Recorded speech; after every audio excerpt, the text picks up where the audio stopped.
عزتمندو د اسلام په شروع کې مسلمانان ډیر زیات کم ول، خو نبی کریم صلی الله علیه وسلم با مهنت هر وخت کولو چې د هغې په سلسله کې به خلق اسلام طرف ته مائله کېدل او اسلام کې به داخلېدل. خو چې کله د کفارو سردارانو ته پته ولګېدله چې اوس زمونږ دغه سرداري ختمېدو والا ده، نو د ختمېدو نه مخکې هغوی داسې کار وکړلو چې د کفارو څومره غټ غټ سرداران ول هغه یې راغونډ کړل او د دې چې کوم د مشورې ځای و هلته کې راجمع شول.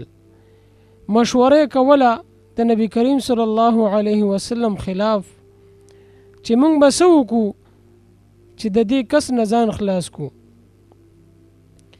نو دوی دا شانتې کار وکړلو چې په دې کې مختلفې مشورې مخې ته راتللې چې په دې کې شیطان هم د یو انسان په شکل کې راغلی او ناست و.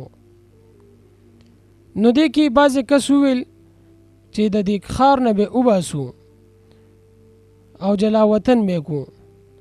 نو شیطان پکې وویل چې نه، داسې نه ده پکار، که چېرې داسې دی وکړل نو دی به خلق راجمع کي، یو فوج لشکر به جوړ کي او سبا به په تاسو باندې حمله وکړي، داسې نه دی پکار.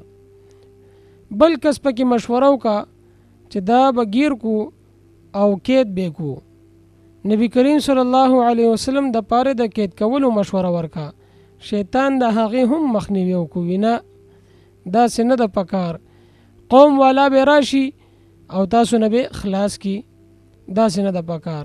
بهرحال هر یو کس خپل مشورې ورکولی او شیطان به هغه ټول رد کول. په دې کې ابو جهل پاسېدلو. ابو جهل چې پاسېدلو نو هغه دا مشوره ورکړه چې د ټولو خبرو نه دا معلومیږي چې دا یو هم د کار نه راځي، نو دا شانتې به وکړو چې نبی کریم صلی الله علیه وسلم به قتل کو، یعنی د شهید کولو فیصله وکړله.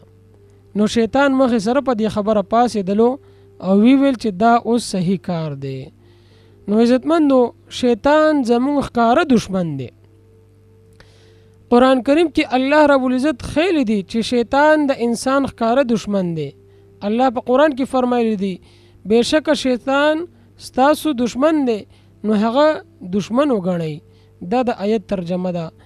عزتمندو شیطان د آدم علیه السلام نه واخله تر قیامته پورې چې څومره انسانان دي، شیطان قسم کړی دی چې دا به د الله لارې نه بېلاره کوي، د خلکو زړونو کې به وسوسې اچوي، ګناه به ورته ښکلې ښیي او د حق لارې نه به اړوي.